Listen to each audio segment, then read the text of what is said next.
Welcome to YogiViews, where my guest is yoga itself, through interviewing those who practice it, teach it, sell it, or simply love it. I am Antonio Sauces.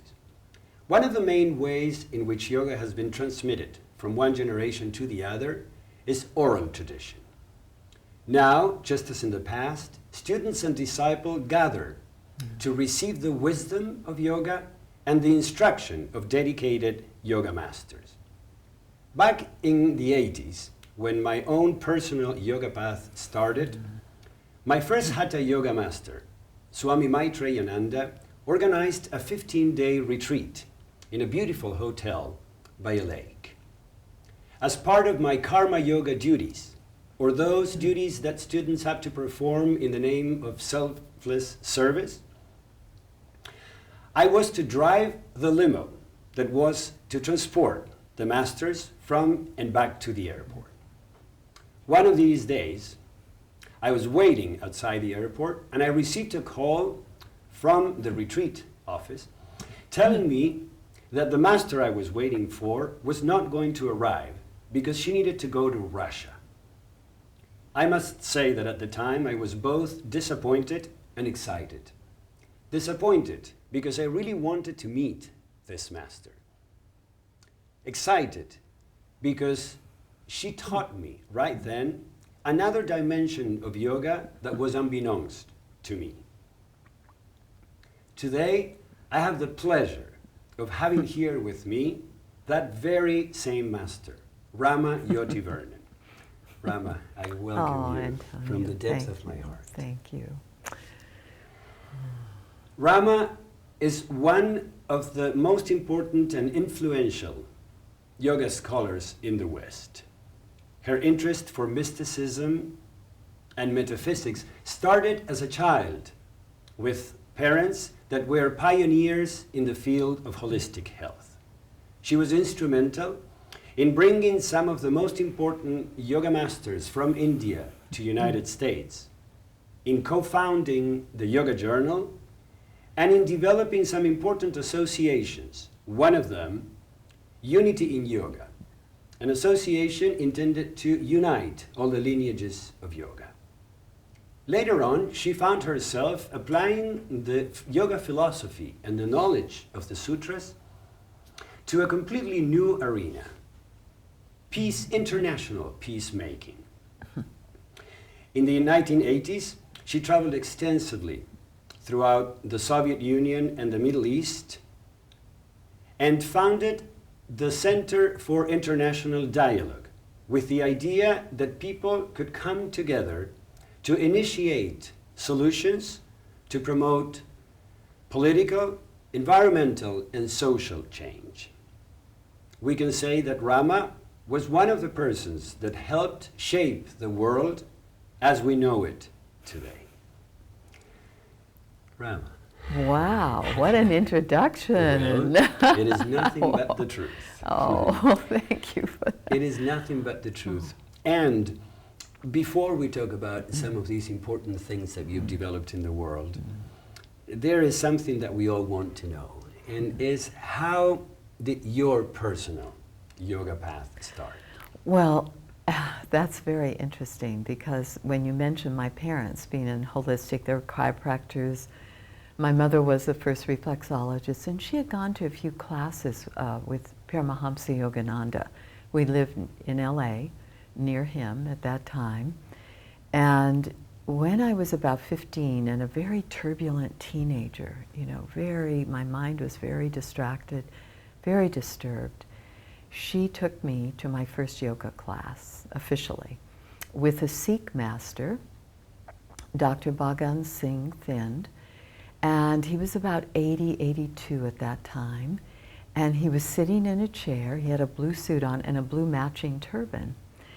And he was teaching pranayama to people who were recovering from strokes and heart attacks, and some were in wheelchairs.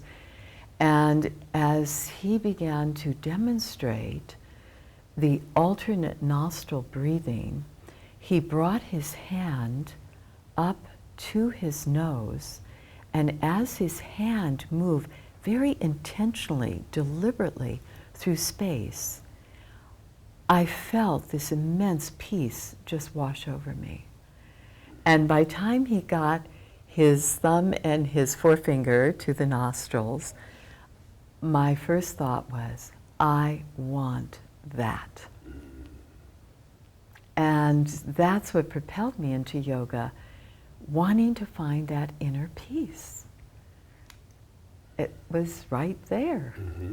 And just, I realized that he was the example of what he was teaching.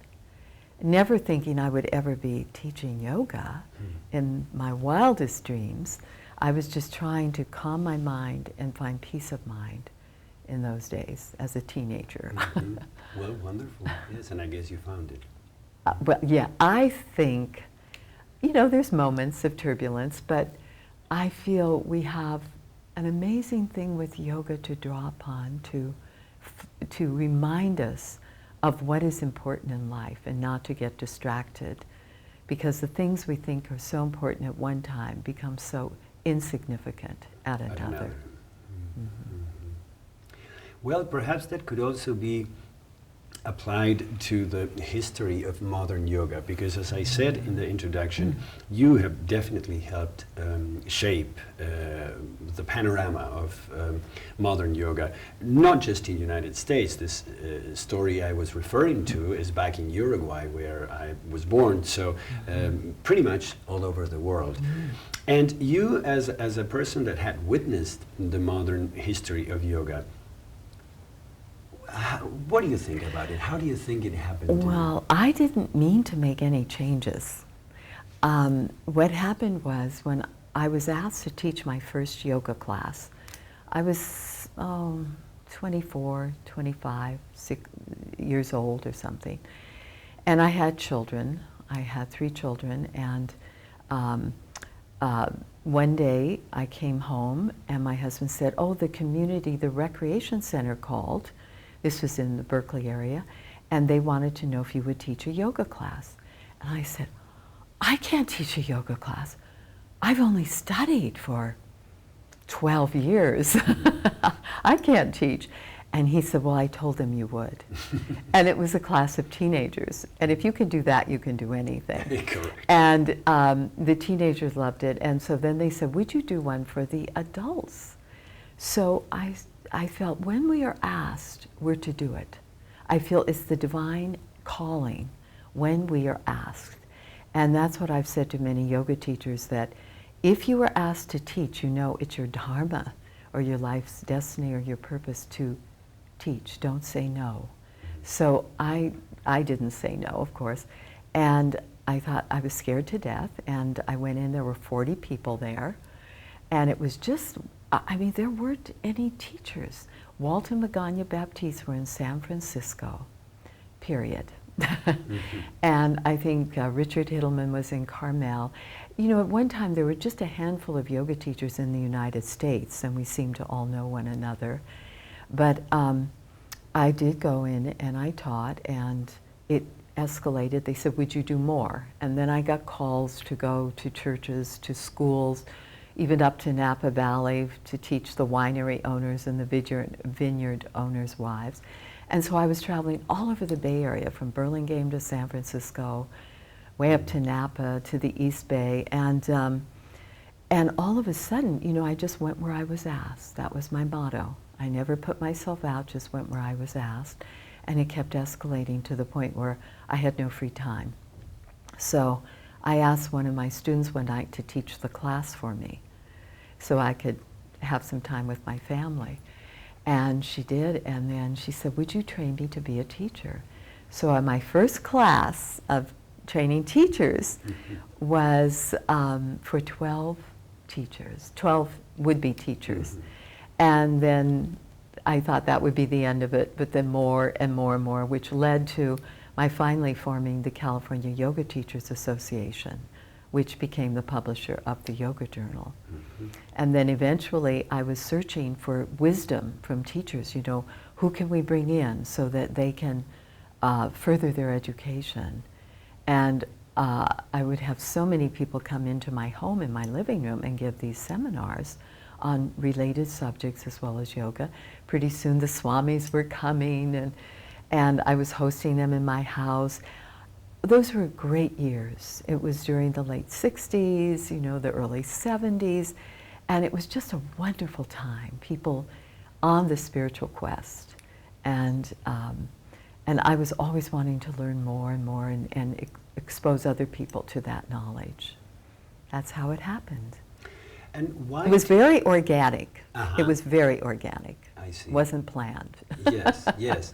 Now, why do you think, because from those times when there were just a couple of teachers in the city or in a certain place, we now have, as I say, thousands. sometimes, I know, under every stone you can find a yoga teacher or Every one corner. wanting to be. I know. So why did the West, because you were instrumental in bringing people from India, so why did the West welcome so massively yoga? I think we were hungry.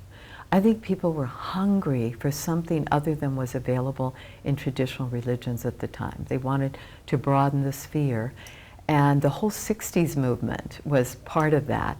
And in fact, I was teaching yoga in the Haight-Ashbury in the heydays, you know, which was great fun. And I think there was a great movement in that time, and we were just carried on the wave. And when the teachers came, they had thousands of followers. You know, I remember those days. And I helped a few of them start their ashrams and did whatever I could. My husband was an attorney, and he helped them with the legal aspects, you know, just volunteer, because I felt we needed it here. And it was my dream that one day yoga would be a household word. Because at that time it wasn't. In the beginning, people say, "What do you do?" And I said, "Well, I teach yoga." And they would say, "Oh, I love yoga. It's so wonderful with fruit." We have come a long way. Yes. A very long way know since it's not then. yogurt. It's not yogurt, no. Yes. Yeah. We were hungry. Could you pinpoint what yoga had that the West needed? Oh, well, I know for me and others it was finding that inner peace. It was finding a way to move through the circuitous roads of life as gracefully and easily as possible, to feel compassion for others and to be there for others in their pain. And I realized that I couldn't be there for others if I was in pain. And I had to find a way out of physical, mental, emotional pain so that I could be there for others. And I feel yoga became a way shower for people. And in those days, most of the teachers all had a spiritual bent. It wasn't considered to be, it wasn't calisthenics in those days. No. You know, it was very different. Yes. A lot of breathing with the movement, how Yes. we all learned. Yes. And how did it happen that yoga lost its spiritual and mental components to become precisely more of a physical activity as it is now? Yes. Here, because Yes. we shall say, and I'm Yeah. sure this is your opinion as well, because you travel the world teaching, Yeah. that it's not everywhere that yoga is considered such a just physical discipline. In the United Right. States, perhaps it's a little bit more common Yeah. to see it as that. How did Yeah. yoga lose its other parts? You mean lose that, The spirituality the essence and the of importance of the spirituality, mind, yes. yes. Well, I think in trying to make it palatable for people, trying to make it acceptable, sometimes to mainstream religions, which were first accepted it and then started to see it as something negative, that I believe some people were getting rid of the chanting, not doing the meditation, and doing the poses, and eventually even the breath was lost from the poses. Yeah.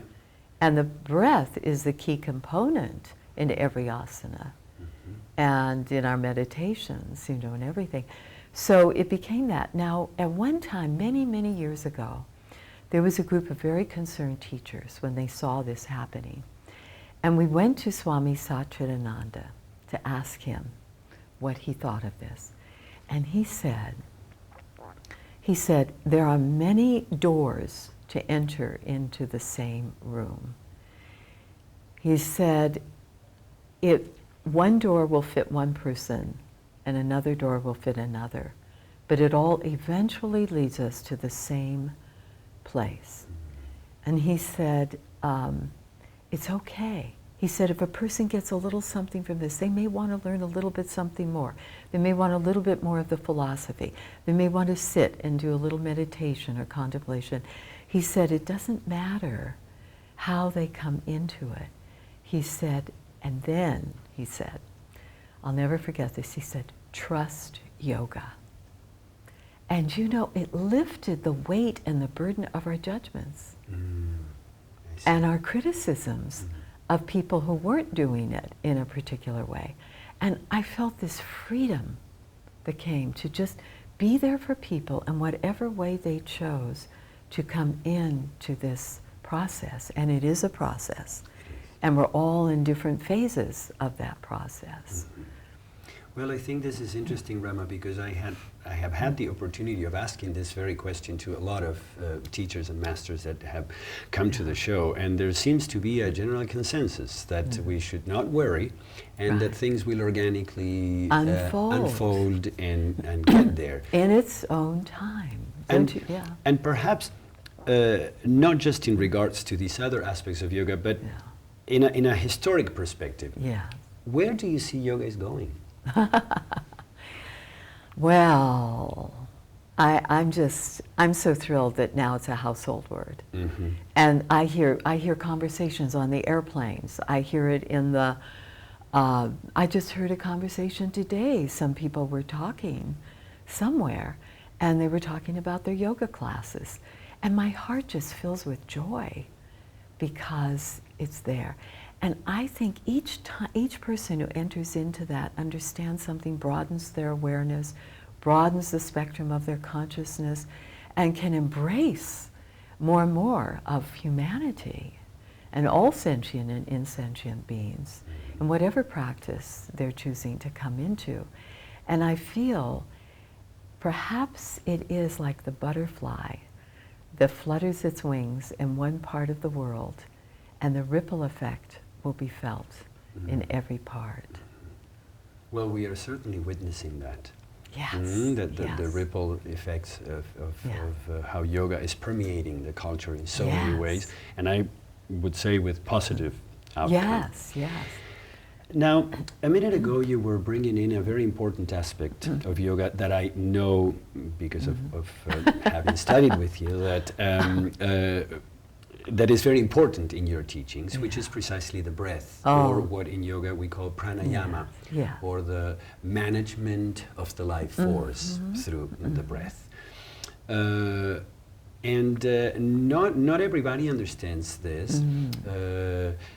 It's interesting, in Uruguay, we say that a life is having a kid, writing a book, and planting a tree. Whoa! How and my master, my spiritual master, Maharaji, once said, life is one breath in and one breath out. Oh my goodness. The book, the tree, and the child are stories of life, but not life. Life is one breath in and one breath out. We know it because that's the difference between a person who's alive and another one who's dead. The breath is not there, and yet we don't necessarily always honor that, and not always in yoga practices. This is so. Tell us more about the importance. Well, you know, the yogis say we measure our life not by the number of years, but by the number of breaths. And they equate that with the tortoise that breathes 4 breaths per minute, the longest lived of the species. The monkey, the shortest lived, that breathes, I think 27 breaths per minute, something like that. And the humans, at least at one time, we breathe 17 to 18 breaths per minute. And so the idea was, if we slow down our breath, we can prolong our lifespan. And the slower the breath, the longer the life. And I love that idea of the one breath in, one breath out. Because you know, life passes by in a blink of an eye. Yes. It moves so quickly, and we look back, and all it is memories, you know? And we have a plethora of memories. the longer we live. And my daughter, my youngest daughter, I have 5 children, and the youngest daughter a few months ago said to me, "Mother, what does it feel like to have lived so long as you have lived? You must have a bank full of memories." And I realize it's true, it's true. And so the breathing, you know, in the sutras, I say if we practice the pose without the breath, we can produce more restlessness. If we practice pranayama with the steadiness of mind, the focus of mind, it will produce more restlessness. So it's very important, I have found throughout these 50 years of practicing, 55 years of practicing, that the breath is the most important component, and it is the invisible link between the mind and the body. And we can see our mind through our breath. So we have 5 different states of the mind, and you'll see it manifest in the 5 different stages of the breath. From the not thinking breath, the dull breath, we're not aware of our breath at all, which almost holds the breath. And then we go into the scattered and disarrayed, you know, where it's very erratic. And then we move into the sometimes one-pointed and sometimes scattered, distracted, thrown out. And that's where the breath is very calm. And then it can be erratic. And then we go into the calmness, which is really the ekagrata consciousness, dwelling in oneness. And then we go into the place where the breath appears to have stopped, where we fuse into that dhyana, the meditative state, which can fuse into that state of samadhi. And it will show in the breath, because the breath doesn't really stop, but it's the in and out breath start feeding into one another as, and I say, you know, when I used to first experienced it, felt like I wasn't breathing. And then I realized I was in the Kevala Kumbhaka, which is where consciousness is isolated and absolutely pure in that state.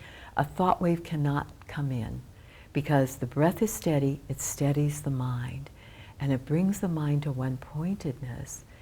And in that state, the breath, the in and out breath pass into one another like rings of energy. And I realized I was not breathing in that state, but breath was. And that's the essence of all pranayama, to bring us into that awareness. And we don't have to do digital pranayamas or anything. We can even mentally balance the breath in both nostrils, which balances the autonomic nervous system, the hemispheres in the brain, and brings the awareness into the sushumna, the central canal of the spinal cord. You know, all of the hatha yoga is based on that, the balancing of these polarities of opposites, both body and mind. And the breath is that conduit that can do that for us. You actively use the breath while practicing poses as well. So yes, not just in the form of pure breath yes, exercises, right, pranayama, but integrate. Yes, because that's a way of integrating it into our life. And actually, if you were doing a downward facing dog pose, or even you could regulate it in right and left nostril by the pressure on the hands. And so you can move the pressure of the hands. Or if you're in a headstand, you can regulate your breath in a part of the nostril that's not receiving the breath by pressing a little bit more on that side with the forearm. You can, in the shoulder stand, put a little bit more pressure on one shoulder than the other to get the breath balanced. And that becomes pranayama. That's why we do the Nadi Shodhana and other pranayama practices, is to bring that balance. And I thought, why do we have to do the asana and then sit and breathe and do pranayama? And I was always a busy housewife and mother and going out and doing all these things, so I had to condense everything. And I found ways to do it over the years that were really profound. And I could move into these altered states of consciousness in the asana, which every asana has a seed in it that is the dhyan asan, which in the Yoga Sutras, the commentary speaks of. There's really only one. you know, all these 84 basic poses, 100,000 variations on each, which represents infinity, infinite ways in which the mind can express through the body. But then it says, but there's only one asana, Dhyan Asan, the pose of meditation. But I thought, why can't we find that pose of meditation in every asana? So that has been my practice and my teachings the last several years, is finding that fusion of all aspects of Ashtanga yoga, from yama, niyama, asana, pranayama, pratyahara, dharana, dhyana, and samadhi. And I've experienced it, all of those in progression in one asana. And it's quite wonderful. And I would say that this is not the flow. This is not following the flow style where one pose comes after the other, and you might probably not have a lot of time to do this. So, so this goes with stillness or with remaining in the pose. Correct? Boy, you really touched that. That's a very important thing, because if we quickly move from one pose to the next, it doesn't give time for the mind to catch up. It doesn't give time to find that stillness, and that's when they say we can create more, you know, more of a restless mind in the poses. Yes. Or with pranayama. Not to say that the posture or the quick exercise would not stretch your limbs or help you in other ways. Yes, but it's just that we would not accomplish that very essential. It's very different, yes. You know. And if a person just wants to go and get a good exercise and a workout and feel good and build muscle and things, it's wonderful. And I felt good after practicing that way. But it's a very different experience. And it's the spiritual that really brought me into yoga. And that's what I feel that I can give to people. But it doesn't attract masses of people. You know, and I had one teacher that said, fly like the eagle. He said the more rarefied atmosphere you move into, the fewer the birds. And he said, you know, when you get into you'll go into it deeper and deeper and deeper. I didn't understand what he meant at that time. He said, the deeper you go, there won't be the huge flocks around you. And I had to remember that, because it's a little different, you know, than what we see at the health clubs and everything. And yet I think that's very important too. Yes, and on one hand, if you are one of these teachers, sometimes you have the experience that people say, well, I came here to breathe. I didn't come here to breathe. I want to do the asanas, you know. It's not part of it. Well, I had a woman once. We were doing the handstand with the breath, and I was showing how this is done. And I'm showing the headstand, how you can do this with the breath, and so it looks effortless. It feels effortless, and we move into it like a flow. And she said, well, I can do those, but I can't breathe with it. She could do it without breathing. And I said, well, then why would you want to do it? And she finally started using the breath, and it was a whole different experience for her. So I say, the way we do the pose is the way we do our life.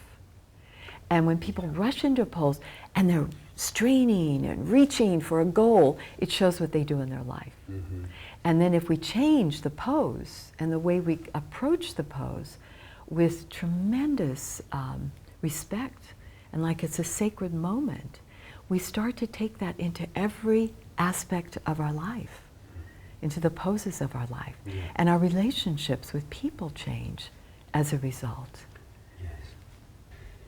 This concludes the first part of a show where I am interviewing Rama Jyoti Vernon. Rama is one of the most inspirational and influential yoga scholars in the West. Her interest for metaphysics and mysticism started early in childhood with her parents, who were pioneers in the field of holistic health. She was instrumental in bringing some of the most important yoga masters from India to United States. She also was instrumental in co-founding the Yoga Journal and in developing many associations and organizations. One of them, Unity in Yoga, intended to unite all the lineages of yoga. Later on, Rama found herself sharing the philosophy of yoga in a completely new arena, international peacemaking. And this led her to travel extensively through the Soviet Union, the Middle East, and many other parts of the world, and to create yet one more organization, the Center for International Dialogue, based on the idea that people can come together to initiate solutions to promote political, environmental, and social change. I hope you enjoy our show tonight, and if you care to let me know, shoot me an email at antonio@yogiviews.com, and I look forward to seeing you the next time.